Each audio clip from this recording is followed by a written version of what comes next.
Can Huawei's smartphone business survive without Android? And is Telstra charging too much for 5G?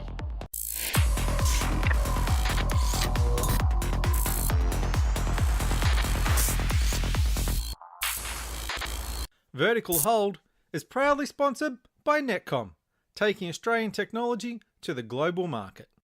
Welcome to Vertical Hold Behind the Tech News, where we talk to Australia's leading technology journalists to get the stories behind the news of the week.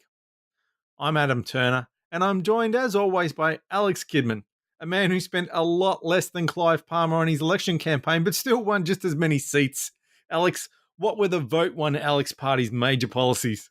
Look, we stand for compulsory execution of people who talk in cinemas, the Check. the mandatory eating of salt and vinegar chips, and dealing with the koala extinction problem by declaring all blowflies to be koalas. These are sensible policies for a smarter Australia, but nobody voted for them. What can you do? I think you're a shoo-in for the next election. Shoo-in for the next election. We're also joined this week by Chris Rowland, editor of Ozdroid and knower of all things Android. Chris, welcome back to the show. Thank you very much. It's good to be back. It's been a couple of months now, so it's nice to dust off the microphone and try again. And we've got some extra action happening this week. We've got double the Kidman. We're joined by a man who bet the farm early that Rickon would end up on the Iron Throne. He's the breaker of chains and the mother of dragons. It's Angus Kidman from Finder. Angus, welcome back to the show. Thank you, Adam. I think these days I'm more like the grandmother of aqua dragons, but whatever. This week, Huawei's in hot water with the US government, and as a result, its Australian smartphone business could be in peril. We're looking at the story behind Huawei's woes a little later, as well as the detail around Telstra's new 5G plans and devices. But first, it's time to check on this week's tech news. Alex, what's happening in tech? Oculus has brought its newest virtual reality headset to Australian shores, with the Oculus Quest now available to buy. It's a fully self-contained headset running on a Snapdragon 835 processor with 4GB of RAM, so basically it's a 2017 flagship smartphone, but with much better visuals. Oculus is promising more than 50 launch titles for the Quest. It kind of helps when VR's been around for a while, so that you can port titles like Beat Saber and Job Simulator to it, as well as exclusive experiences like Star Wars Vader Immortal. Australians are slowly getting on board with faster NBN speeds, with nearly 60% of the 5.2 million households on the NBN choosing plans of 50 megabits per second or higher. Along with new customers opting for faster speeds, existing customers are also upgrading according to the ACCC. The number of homes on the lowly 12 megabits per second fell by 200,000, but that entry-level 12 meg still accounts for 1 million customers, or about 20% of homes on the NBN. Google Glass is back! Well, kinda. Google's announced a new edition of Google Glass aimed at enterprise users. Glass now runs on Android, uses a Qualcomm XR1 chip for processing, and it's even seen something of a price cut at only US $999. It's still very much pitched at business professionals, however, not everyday users. The ACCC has taken online retailer Kogan to the federal court, alleging that Kogan indulged in misleading advertising about a 10% discount promotion. The online promotion ran between June 27 and June 30 last year, offering a 10% discount on most products in the lead up to the end of the financial year. The competition watchdog alleges that these advertisements were false or misleading, as just before the promotion, Kogan had upped its prices of more than 600 products by at least 10%. Soon after the promotion ended, Kogan reduced many products back to their pre-promotion prices. So, Alex, people are finally getting on board with faster NBN plans. There was a concern for a while that everyone was just going to go around those 12, 25 mark. Is this just a speed bump? Is it going to go back to the way it was? Or do you think people are really coming to terms with the fact that it's worth having 50 meg or more? Look, I think people are realizing that they need as much speed as they can get, especially as things like streaming services especially take off. It's certainly been helped by the promotion that NBN's done in terms of pricing for those 50 and 100 meg plans. That hasn't hurt. But I think there's so many interesting stats around this story. I wrote a piece just yesterday on this, looking at not just these kind of speed figures, but then the achieved speed figures that people were getting and the evening speeds that you get, and people, possibly taking up 50 meg plans even though they can only get 30 meg on their actual line because, hey, 30 is better than 25, for example. Mm. So it's a little bit more complicated than just, hey, we're all opting for faster speeds.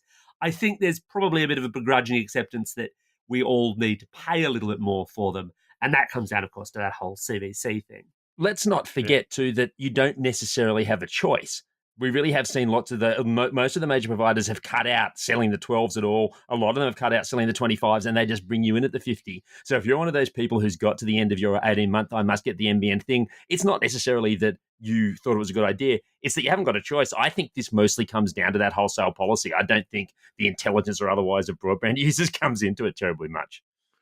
So, Chris, what's the NBN situation like in your neck of the woods? The short answer is there really isn't an NBN situation in our neck of the woods. We are fortunate, I suppose, from one perspective. We're in a relatively new apartment building, which when we moved in, one of the promises was NBN ready. However, what that means is it was ready for the NBN to do their thing and provide it, so no different to any other household in the country. But in practice, what it's meant is the developer never registered our building with NBN Co. And so until probably about 2 or 3 months ago, they were of the belief that our apartment building was in fact 3 separate freestanding dwellings. So look, fast forward a few months, NBN Co. have done their planning. We should end up with NBN next month, we're told, to be delivered over Telstra's HFC network, which we're sort of waiting to see what that's actually going to mean for us, because we've heard some real horror stories. And at the same time, we've heard some real positives where some customers are, receiving their full speed that they're paying for without any issue. And then there's the horror stories where your cable service areas are just too large and everybody basically congests it. And during peak hours, you might as well, drop back to your old ADSL or even use your mobile phone. So it's a bit of a wait and see in our area.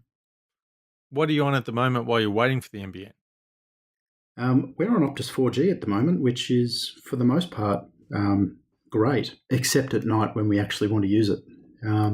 During the day, we get better than NBN Just speeds. one pesky little problem. Yeah. But during the evening, we're lucky if we can get Netflix to work.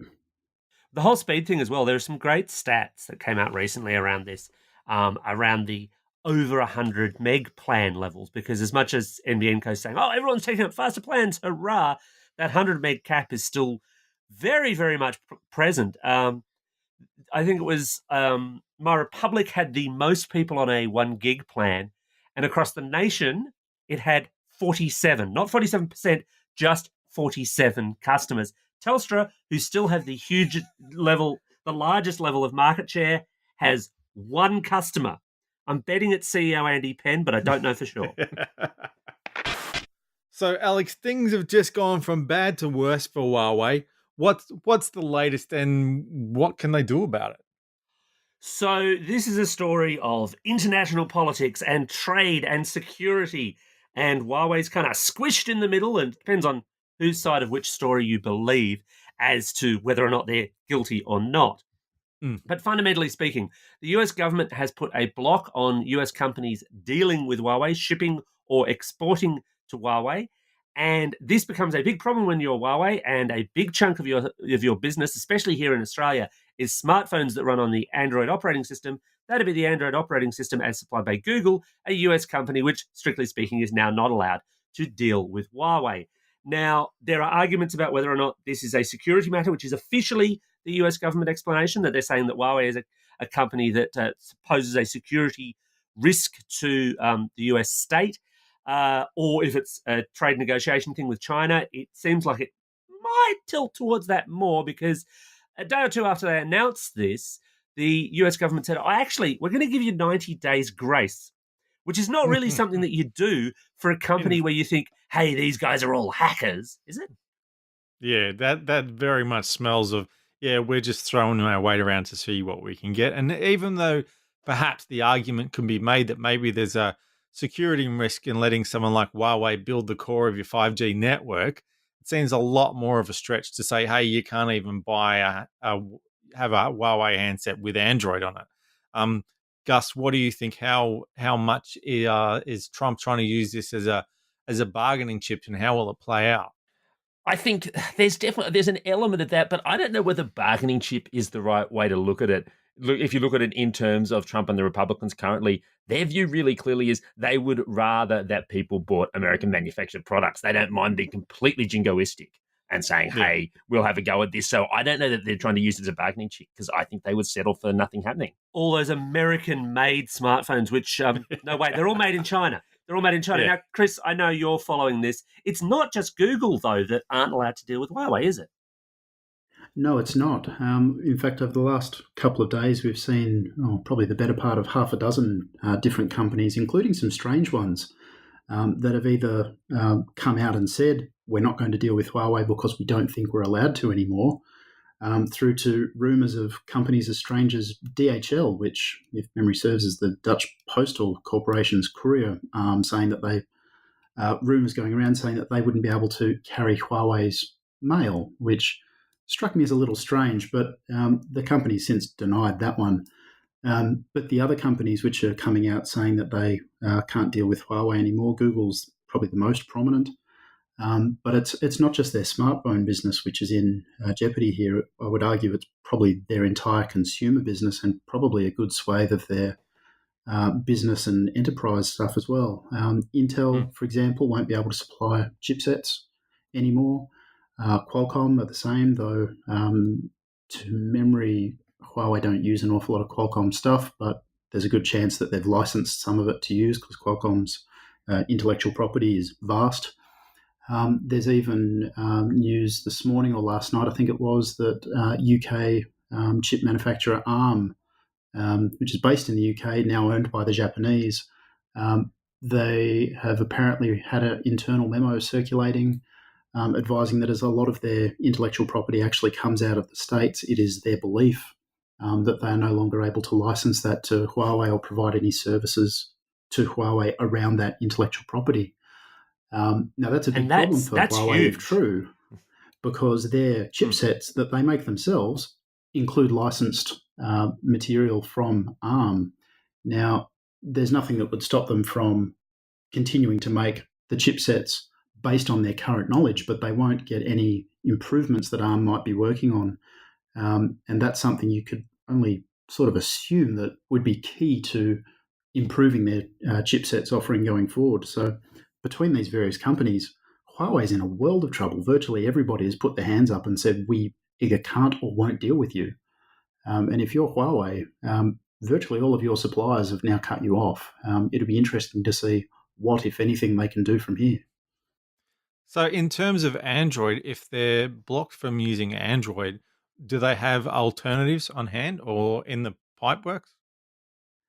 They have spoken about this. The CEO of the Consumer Business Group, Richard Yu, spoke about this last October, if memory serves, saying that Huawei had been developing its own independent operating system, if you will. More recently, that story has come up again.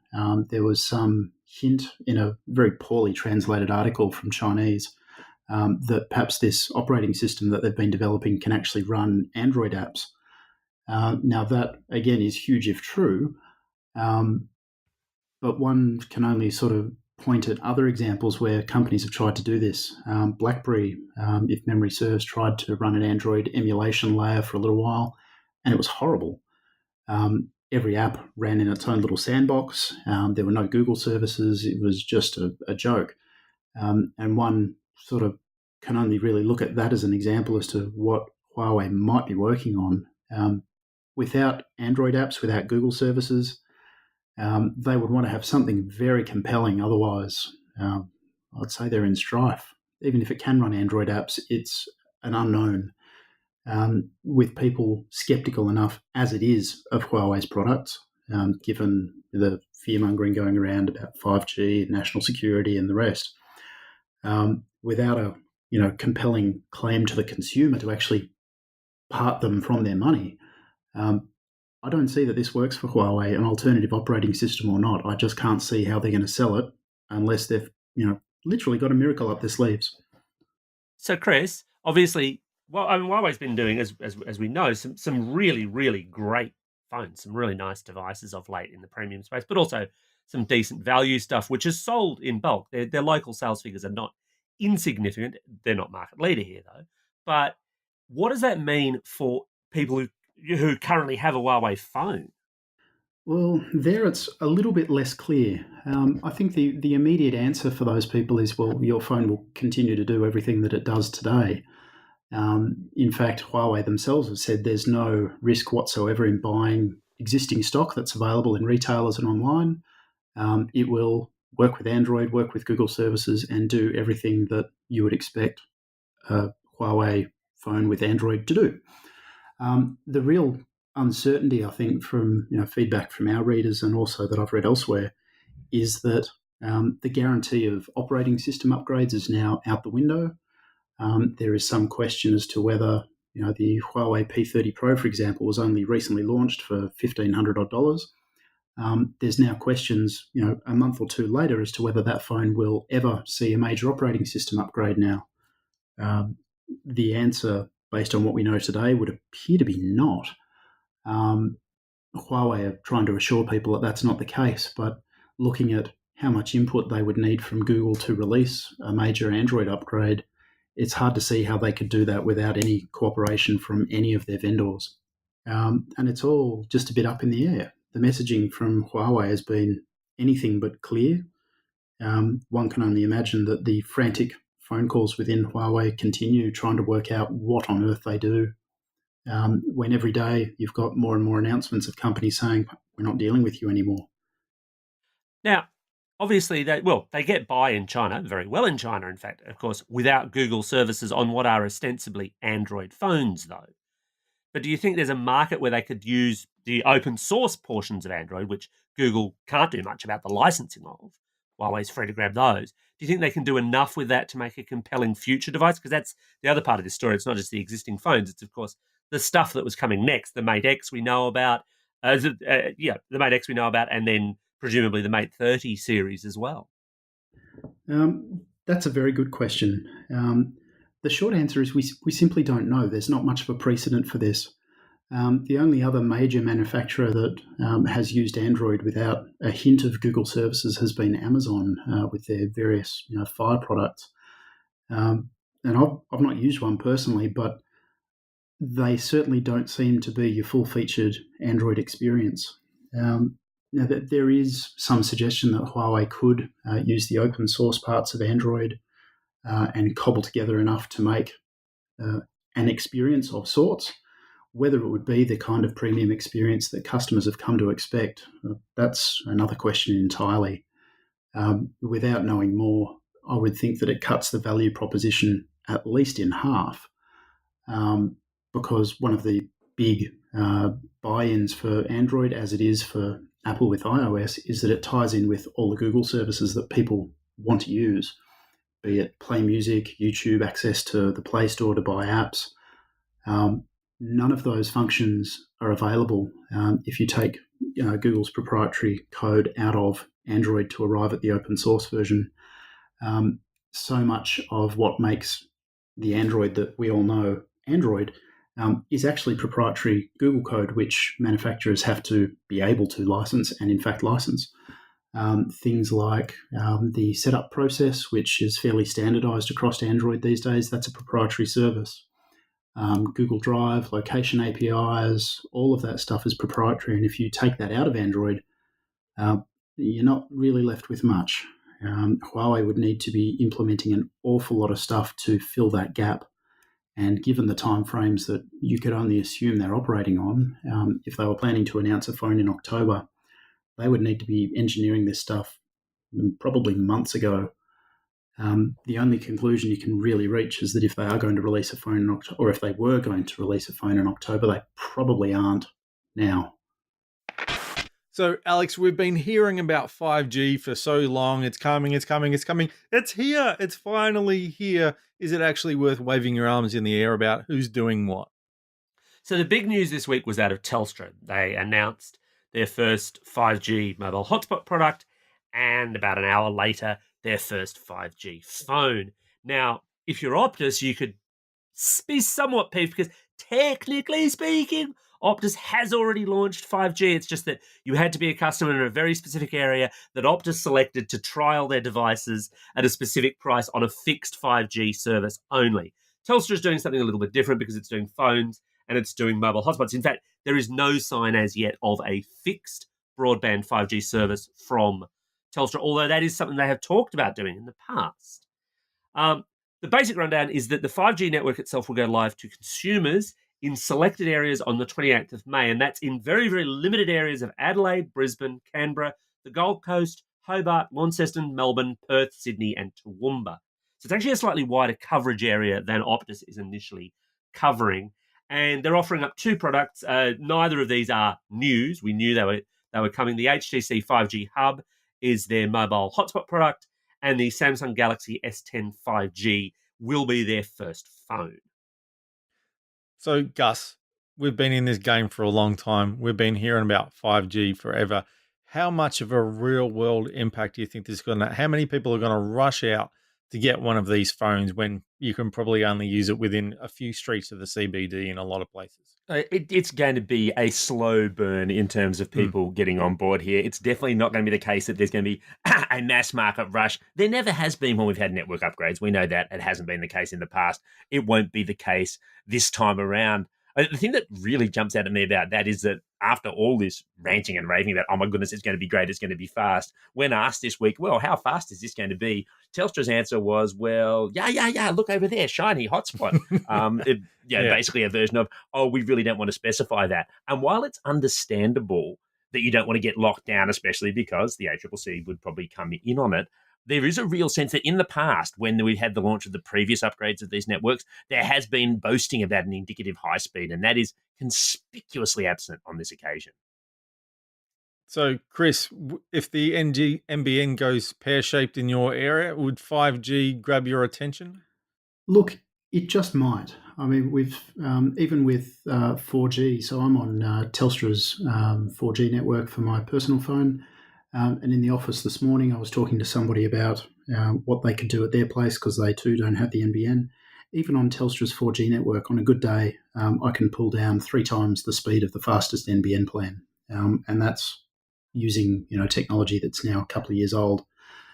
So if the 5G network can deliver that experience more reliably, I suppose, then yes, absolutely, we'd consider it. I think it's a little bit early to say, simply because we don't know how these plans are going to be priced, and whether these data allowances, we've seen Telstra's plan pricing floating around, whether they really are conducive to replacing a home broadband connection, or whether they're sort of more, this is the kind of thing that you might take with you when you're out and about, but you'd probably still want to have a fixed line at home. And I think that's sort of where 5G sort of is now, though within the next 6 to 12 months, you'd have to expect there'll be a bit of competition on price and inclusion, and it may well be that 5G becomes the de facto standard for those that have been left behind by the NBN. Well, actually, you won't even necessarily have to wait that long. Now, we do have some of Telstra's 5G pricing. They've announced the pricing around the 5G hub, their hotspot, and it ain't cheap. Their consumer plans start at $70 a month over 24 months, and for that, you only get 25 gig of data. Ooh, that's not going to go far if you're watching Netflix. Yeah, they're all of Telstra's plans are data limited plans. They don't have an unlimited 5G plan as yet. Optus, conversely, their only plan is an unlimited one, but then it's intending to compete with fixed. This is a more mobile product, and to give Telstra the benefit of the doubt there, it is being pitched as a different kind of device. Yeah. But Telstra's also said that they're actually going to rejig their plans by the end of June. They're going to simplify them as part of this whole process they're going through where they're trying to cut down the number of plans. Now, I don't know what that means if you sign up for an HTC 5G Hub now, because it's on a 2-year contract. I would imagine you'd be stuck on that. So it might even be worth waiting till the end of June and actually seeing what those new plans are like before you jump in. I doubt they're going to run out of stock of the 5G Hub. At the same time, though, on the costs basis, there's also a little bit of a sting in the tail, because Telstra CEO Andy Penn wrote a piece on their Exchange blog outlining their future 5G plans. And right near the bottom, he stated that under these new plans to come in June, 5G will be a bolt-on. It looks like all their plans are going to be going for this kind of modular bolt-on approach. But 5G will be a bolt-on, and what that means is that it will cost extra to have 5G as opposed to 4G. Now, for the first year, it will be free, but then their intent is that they're going to charge you $15 a month extra for it. Gus, would you pay that much? I suspect not, because I'd want more evidence. I think it's clever to have gone for, hey, you get it free for a year, because it kind of gives them a chance to change their minds if the market moves around and not do it. It's not unprecedented. When Telstra's done its previous high-speed network rollouts, it hasn't necessarily charged an extra for it, but it's tended to say this is only available on certain plans, and they were the plans that were expensive ones. So in effect, you ended up paying a premium for it. So, I don't think I'd want to do it personally, but history suggests that Telstra will be able to do that. Telstra has always been able to get away with charging more than every other provider in Australia. That's been the case as long as any of us have been covering the mobile phone market. So I wasn't really expecting that to change in the 5G universe. I guess the other side of that is you look at other Telstra services that they've announced as charged. And I'm thinking here of Telstra Air when they first announced that was going to be eventually a charged service, and it still isn't. Yeah, so I'm having a massive flash of nostalgia of just remembering Telstra Air, which I don't think I've thought about since they took the payphone away from my nearby railway station. That was just one of those things that never really took off. If you're a Telstra customer, it's still out there, and you know it's still out there because every once in a while your phone will try and connect to it and quite possibly interrupt what you're actually doing on the working 4G network. But the point there was it was meant to be something that they would charge a premium for. They didn't end up doing that. And I suppose it is always possible. A year down the track, Optus is a lot more set because a lot of its build, it's said, is going to be more or less done by mid next year, I think they said. And at that point, there's a lot more competition, and maybe Telstra turns around and says, we've decided we're going to offer you even more value by not charging you the $15 at all, but we will have to wait and see on that. So, Chris, the S10 5G's no secret. We've known about that for a while. We knew it was coming to Telstra, and they had that whole deal for upgrading if you got the S10 Plus. What else do we know is coming soon in terms of 5G phones? The short answer is we're sort of getting some mixed messaging around this. Now, LG have a 5G phone which is coming. It was discussed earlier this year at Mobile World Congress, and the early indications are that it is coming soon.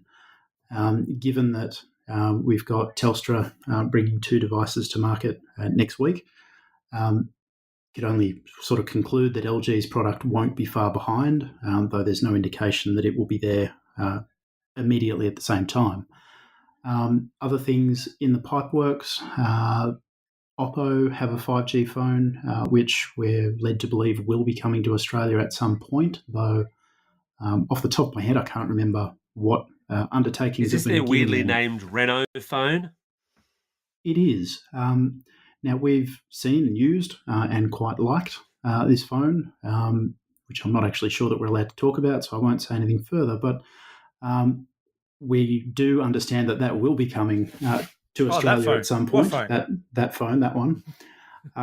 There was also talk of Huawei, funnily enough, bringing a 5G variant of the Mate 20X.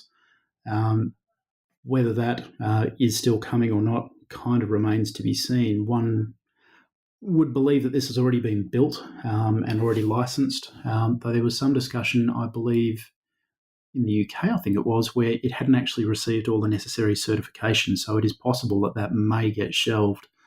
But fast forward a couple of months, by mid-year, we should have a couple of options.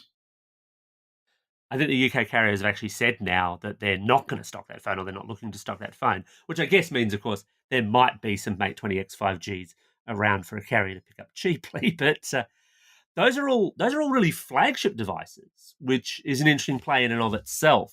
I guess the story here really is for 5G phones is that they look like they're going to be quite pricey devices.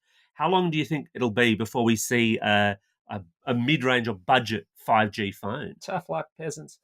Exactly. Thanks, Gomo. It could be a while. I know when 4G came around, the early devices were both expensive and not great. Things have accelerated a bit in the technology space over the last sort of 7 or 8 years that we've had 4G now. I suppose you could expect that we might see some cheaper 5G devices within the next 12 months. But until there's a lot of networks out there to use these devices on, the demand side of the equation is just not going to be there. I think even looking for the rest of this year, there probably isn't going to be a huge demand for 5G devices, regardless of your price.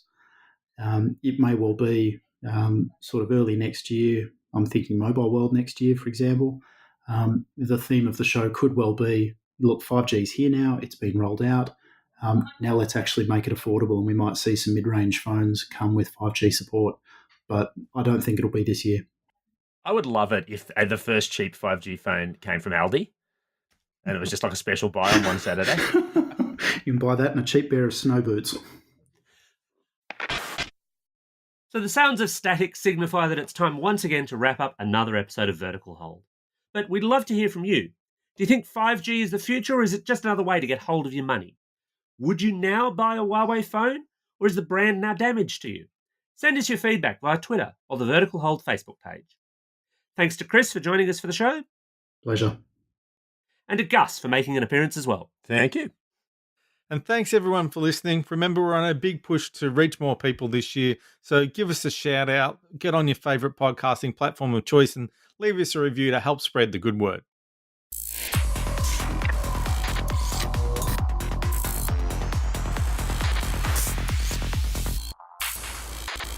Vertical Hold is proudly sponsored by Netcom, taking Australian technology to the global market. He's the breaker of chains and the mother of dragons. It's Alex. Shit. You're fired, Turner. You're fired. This has not gone well. No. Let's try that again.